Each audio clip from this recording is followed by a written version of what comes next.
printer. Hex-Bus 80, really small.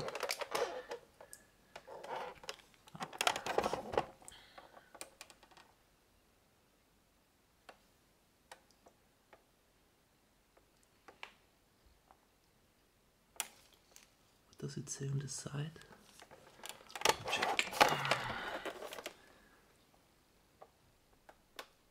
It says battery access press. Okay. Here's the Hex-Bus interface. So it seems that all of those Hex-Bus devices had actually 2 ports, so that they act as a bus themselves.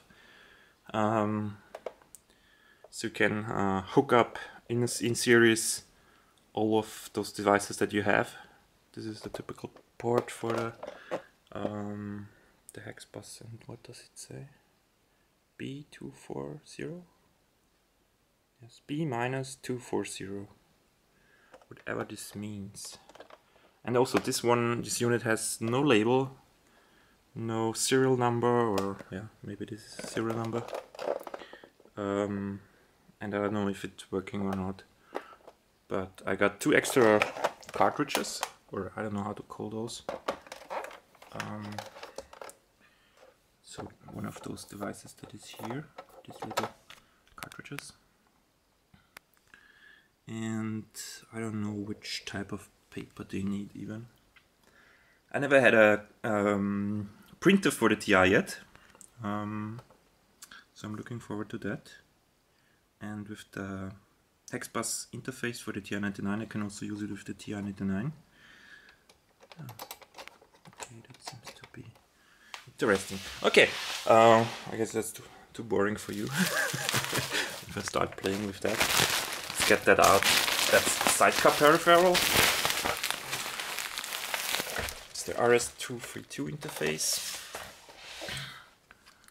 A little slight scratched on the surface. Yeah, it's this aluminum. Aluminium is very easily scratched. That's a pity, but it looks awesome. By the way, I have a how it's called, Veka.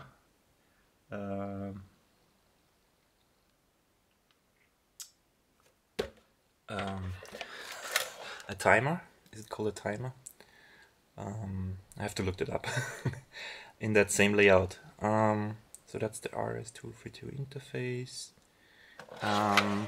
Here's the expansion port on the one side, on the other side, and on the back it has 2 serial ports, but no parallel port, as far as I was told. I never had any sidecar peripherals except the speech synthesizer and the PEP, if you could, the flex interface for the PEP, if you could say that. Oh, again, it's 16 minutes, so let's unbox the other device, which is a disk controller. More scratched than the other one, and nothing too interesting. Here is the one interface for the disk drives, because the disk controller is only contains the logic and the DSR in order to function, that the computer, the TI, can function with, or can communicate with disks. Here's one more, actually the last device for now. Modem. Oh, sorry. Yeah, full modem. Wow.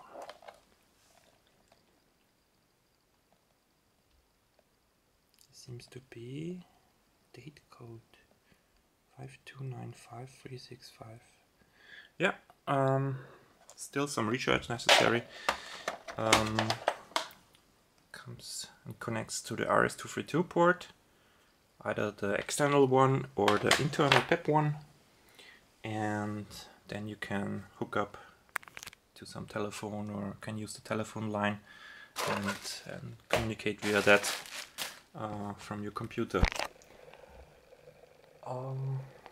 Yeah, anything else I can show you? I think some of you guys would be interested in seeing these binders. So let's take a look on those. I have to make room first. So this is all live, totally unprepared video shooting. So this seems to be like a very common map. I removed already some reference cards or something, some strips and stuff out of it.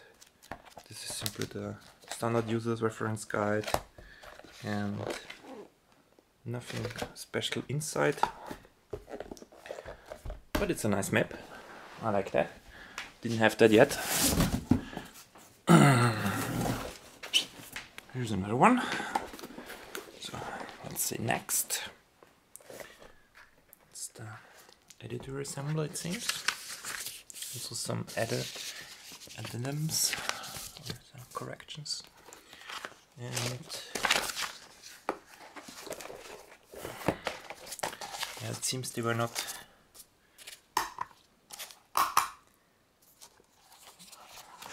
archived the right way, so it's a little messy now. So that's the editor assembler manual. I'm ruining it if I do it all with one hand.